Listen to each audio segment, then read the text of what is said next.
Hey, Scott Sambucci here, and I want to talk to you about obstacles or opportunity. Obstacle or opportunity. It is now 5:34 a.m., and I'm sitting here in my garage on a Wednesday morning.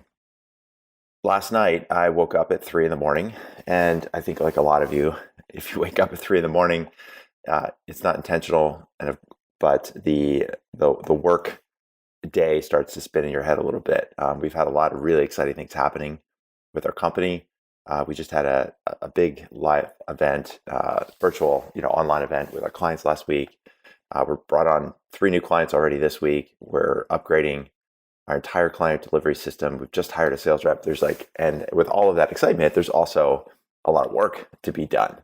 And, I think like a lot of you, as you're growing your company and looking at what's happening, with the growth, you start to like go into mode of like, oh, what about this? What about that? And you start to worry and some anxiety sets in. And so for me at 3 o'clock in the morning, I'm laying there in bed wide awake and started thinking about this stuff, all the work that needs to be done today and this week and next month and in the next quarter. So I had a choice to make. And I could either lay there in bed and be frustrated and be upset about the fact that I'm not sleeping and let the anxiety and worry take over, or I could do something. And so I got up out of bed and started my day at 3 o'clock in the morning, did my journaling, drank some coffee, and then just came back from a 7-mile run. So I've knocked that out, and it's now 5:30 in the morning. 2 nights ago, or what is it? Monday night, had the same thing. Woke up, went to bed. I go to bed early. I get to bed around 8:30. Woke up around 12:30 as my wife was coming to bed, and same thing. Couldn't get back to sleep.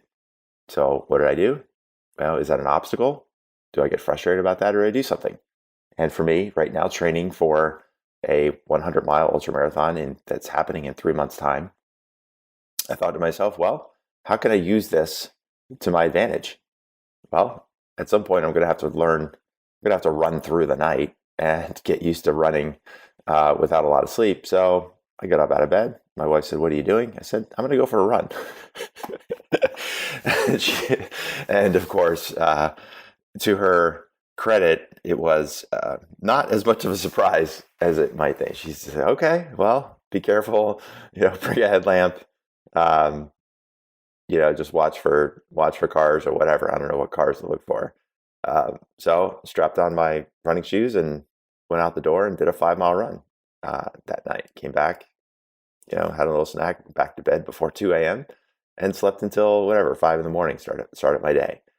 And so those are just like really quick examples. And I will talk more about how this relates to your work and yourself every day. Just 2 quick examples where I can look at those situations where, my head's spinning and I'm excited and I'm starting to think through all the work that needs to be done and say, well, this is an obstacle. Like I got to get some sleep. It's about 12:30. I should be sleeping. It's 3 o'clock in the morning. I should be sleeping. The alarm's going to go off in an hour. I need to get some more sleep. Or I could say, look, this is where it is. Like this is where I am right now. This is the situation. I can acknowledge it. I can accept it and take some action. And so I chose to take some action, turn that obstacle into an opportunity in both those cases. I'm sharing this with you because I think for all of us every day, over the last year, all of us have been faced with an enormous obstacle. And if you're still, still doing what you're doing that you were a year ago, congratulations. Like you made it. You made it this far. And I'm sure there's still a lot of work to be done. And I'm sure you're not nearly where you wanted to be, or, maybe you're still struggling through trying to figure out if you can still make it through hopefully the last stretch of this pandemic. And if you have, awesome. If you haven't, and you're in a situation where maybe you're looking for work, or maybe, you're reaching the end of your runway with your startup and you're saying to yourself, like, I don't know if I can raise more capital. I think we might be done. I think we might be out of runway. I think we can't go back to more investors and ask for more bridge funding. We can't do another convertible note. We can't, we don't have the sales to justify the next big round. Again, it's okay. Like that's your situation, right? If that situation cannot really be changed fundamentally, then it's your decision. It's your choice, right? Is it an obstacle or is it an opportunity?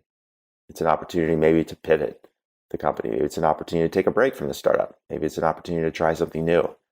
I had one of our clients a couple of years ago, a guy named Zach Stein, who we worked with, and he persevered through really difficult technical challenges with his company.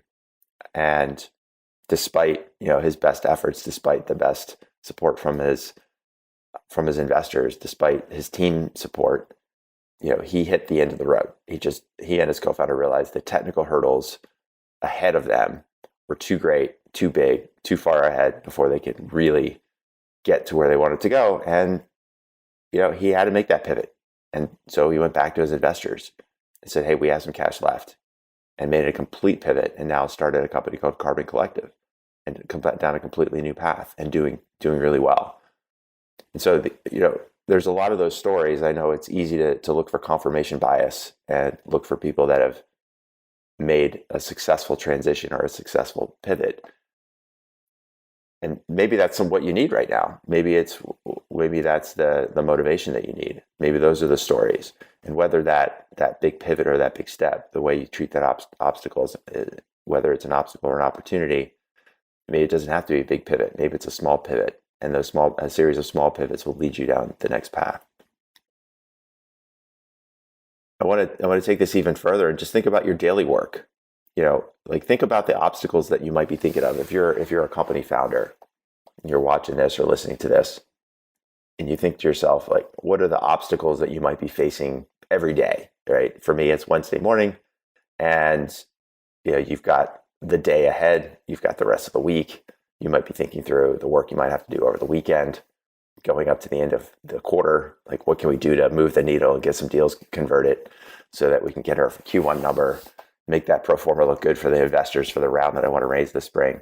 You might be thinking even farther ahead, April, May, June, team that you have to hire, capital you have to raise. It's easy to look at the day and say, let's take a couple of specific examples. Maybe you have a team member that's not performing well. Maybe it's somebody you hired recently. Maybe it's somebody who's been on the team for a while, and for whatever reason, they're just not meeting expectations anymore. So now you've got this opportunity, right? You can ask yourself a question: is this an obstacle? What am I going to do? Or is it an opportunity to say, well, what can we do? What am I doing wrong? Maybe it's me, right? Maybe I haven't set clear expectations. Maybe we haven't given this person the right support.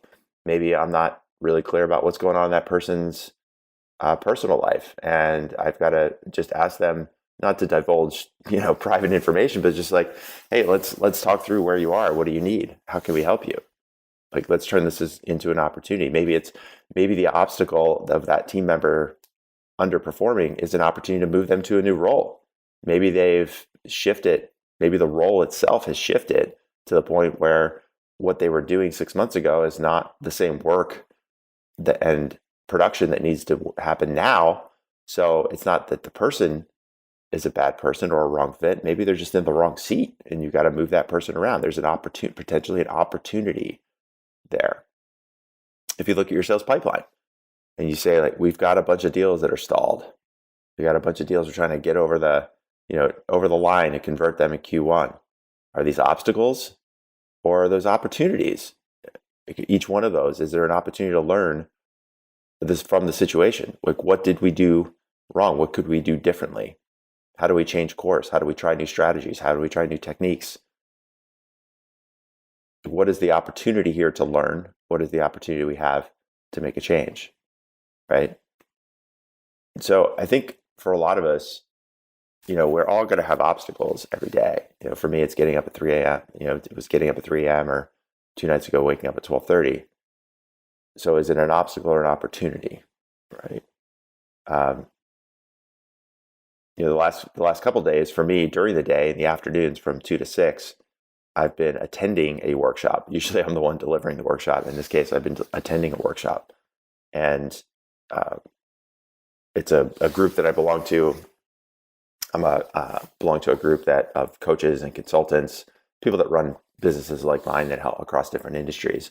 And every 3 or 4 months, we get together for a 3-day event, 3 half-a-days. And it runs from 2 to 6. right? So that to me is it's a big constraint in the calendar, right? Because it's afternoon, it bleeds into dinner time where I'm usually helping out. We're on spring break right now. Good news is we've got a wonderful spring camp that they've been able to run here in town. But that also means my wife has to do pickup every day. I'm the one usually kicking off dinner, and that's going to start a little later every day. I'm trying to fit in the training that I'm doing for this 100-mile race between all of this. And so, and then on top of that, I'm running the company and I've got my own client calls and coaching calls and talking to prospective clients that are interested and want to learn more about our program, working with our team to help build the systems that we need to support the growth. And so these are, I could look at my calendar, which is frankly, probably looks a lot like yours. It's freaking insane right now. It's absolutely insane. It was insane last week because we ran a masterclass and then we had our client event. And in between I had all kinds of calls. This week, I'm attending this workshop. We've got all of the follow on from the client event, helping out clients, building out their next sales plans for the next 3 months. We've got prospective clients that came to the masterclass that want to join the program. So we got to talk to them, right? So you look at the calendar and it's stacked. It's absolutely stacked, right?